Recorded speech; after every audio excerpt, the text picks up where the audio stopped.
on doit faire de nos jeunes qui fréquentent et qui ne trouvent pas du travail?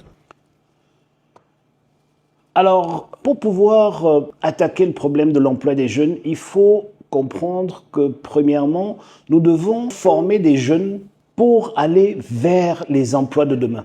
Et ce qui se passe aujourd'hui, c'est qu'au fait, nous formons des jeunes pour les emplois d'hier. Je prends un exemple très simple.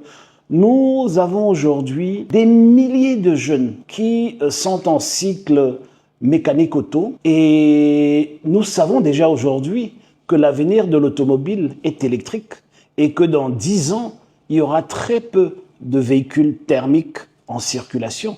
Et donc, nous formons des jeunes qui, probablement dans 10 ans, ne pourront pas s'adapter à la demande du marché parce qu'ils ont une formation qui est caduque. Je dois peut-être rappeler que j'ai fait partie de ceux qui se sont interrogés pourquoi est-ce qu'il y a quelques années en arrière, on enseignait encore la dactylographie dans nos collège d'enseignement technique, mais surtout, nous sommes un pays agricole. Et en tant qu'un pays agricole, nous devons pas seulement produire du champ pour le marché, mais nous devons produire du champ vers la transformation avant d'arriver au marché.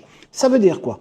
Ça veut dire que les emplois se trouvent là où nous créons la valeur ajoutée. Et la valeur ajoutée ne vient pas du champ. La valeur ajoutée vient de la transformation. Et c'est là que nous devons investir. Voilà où nous avons le plus grand potentiel d'embauche pour les années à venir. Et puis j'aimerais aussi dire qu'il faut absolument penser au digital. Je vois les jeunes que je fréquente à la Silicon Mountain à Buea, je vois ce qui se passe à Douala et donc je comprends que c'est un secteur dans lequel nous devons massivement investir parce que ça peut nous créer des millions et des millions d'emplois de demain. Et c'est pour cela que je suis convaincu que l'Internet ne doit pas être payant. Nous devons avoir une connectivité en Internet 5G gratuite parce que c'est les services qui sont basés sur cette connectivité-là qui devrait être payant. Surtout, le travail de demain est beaucoup plus indépendant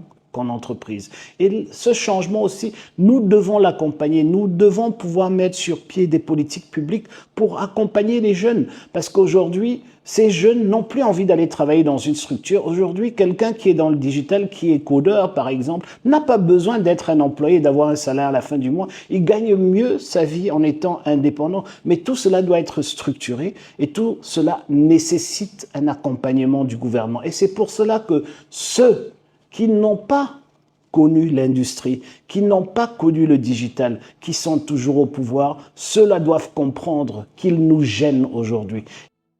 Qu'est-ce qui fait que 2 enfants? Qu'est-ce qu'on doit faire de nos jeunes qui fréquentent et qui ne trouvent pas du travail?